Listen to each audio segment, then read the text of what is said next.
I'm about to make an obvious point. If parents, teachers, and speech pathologists are all working on the same thing, children make incredible progress. This is true if we are focusing on what is going on in the classroom, how they're meeting their speech goals, or how they are communicating at home. No arguments there, right? But the question is how to collaborate and overlap in what we are doing to make this happen. In this video, I'll share 5 tips on how to use the classroom curriculum to reduce therapy planning time, improve relationships with teachers, and increase how fast your students move through their goals. Let's begin. Number 1, get buy-in from teachers. How important is it to us that we choose what we work on in therapy?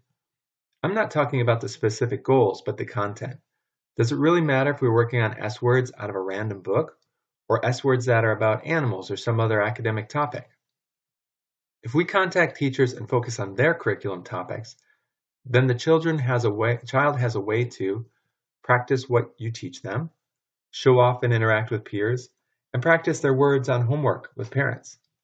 If we choose the topics that the teacher is working on, then she or he feels that their work is important, that we understand what is going on in the classroom, and therefore, they are more willing to apply what we want to what they are doing.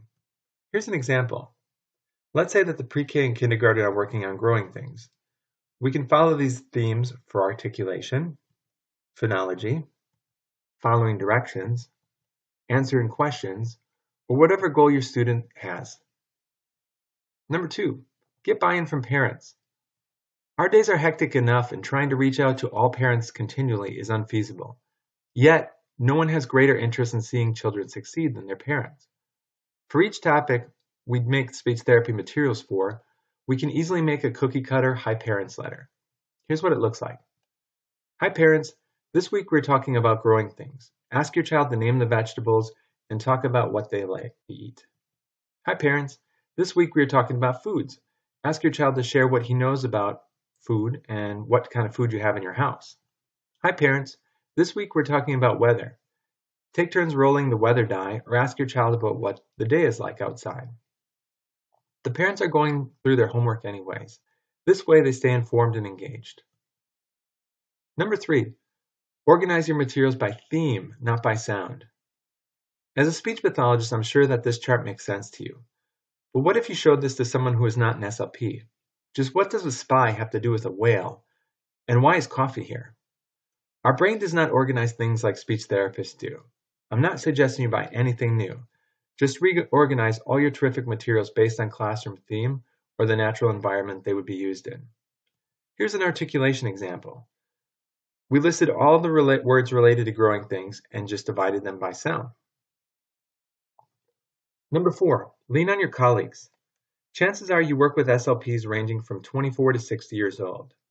Chances are you also have staffing or in-service days that are used to focus on development. Use these days, times, and colleagues that you already have and create a place, electronic or virtual, where everyone can add materials related to the most common academic themes. As an example of the folders you can create, here are the most common themes for young children. The tech-savvy staff members can set up online folders for each of these topics that the experienced SLPs can place their oodles of resources in. Number 5, lean on your teachers. Is this your car? Or is this your therapy room? If so, know that you don't have to do this anymore.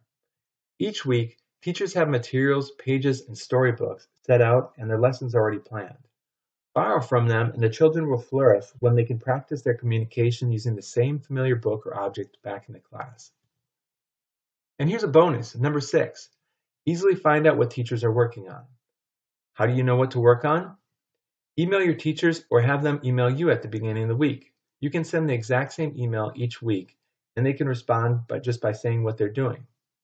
Secondly, ask as you pick up your students, or when you see the teacher in the teacher lounge. And some schools even require teachers to submit lesson plans, and you can be CC'd on those submissions each week to know what the topic is. That's it. If you want to learn how to really apply these ideas, or even need ASHA CEUs, then watch this 1-hour video and download materials to get yourself started.